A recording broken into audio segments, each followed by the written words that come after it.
Water is a very, very precious commodity on this earth. And our planet, we owe it to keep our waters clean. Studying the subject, I went through a lot of literature, and fortunately for me, some of my friends were using a particular type of a water, and they were telling me that diseases can be controlled. So I said, what do you mean by diseases can be controlled through water? So they said the Himalayan glaciers and everything has been studied by the Japanese people. And their technology, they have developed a Kangen water, which fortunately has a number of things in it, which says medical, which says hydrogenated water, and it gives you a very clear perspective of what we should expect our water standards to be. Because most of you are connected with different industries, and most of you do have homes and families, you would like your health to be good. So up till now, we were having water through the various other filters, which I started comparing from a scientific point of view, because as I am developing the theory of clean energy, clean atmosphere, and I'm motivating people also to join in making life a better way. Yoga is one thing, but if you have good water, which is 80% of your body, then you are talking of diseases disappearing. Because what we are all lacking in the air is oxygen. And what we are lacking in our body then is oxygen. So this particular Kangen machine is creating oxygen. If it creates the oxygen and you have that water, I've been trying it now for 2 to 3 months, believe me, it helps your energy levels to go up. And if your energy levels go up, what happens?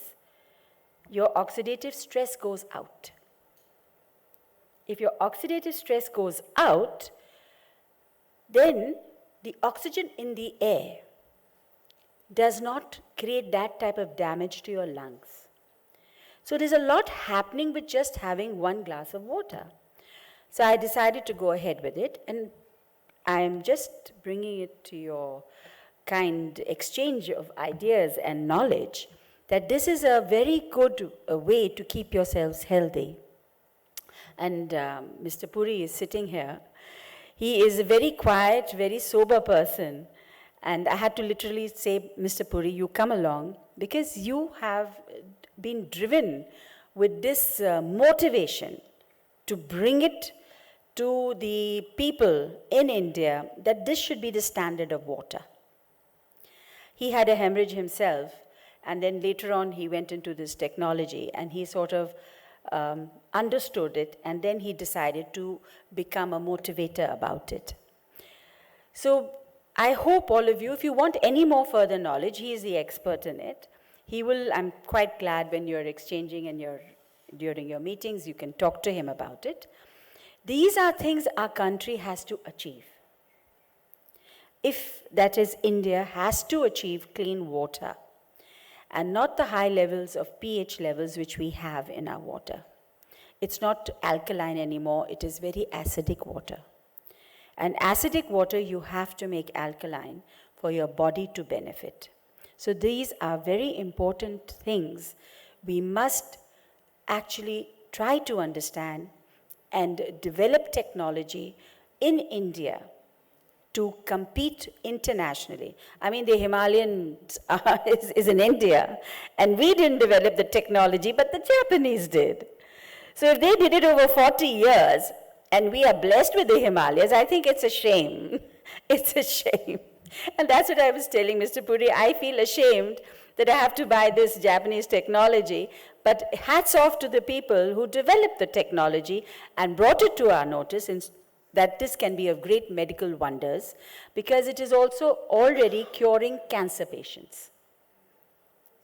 Because in cancer, your cells start to die, but if they get oxygenated, you become better. And the same thing is with diabetes. If you get oxygenated well, your pancreas get a kick. So these are things we have to understand. So this one campaign also is very close to Montenegro. We have very clean waters. Our water, we don't need to have a machine. We don't need to have a filter.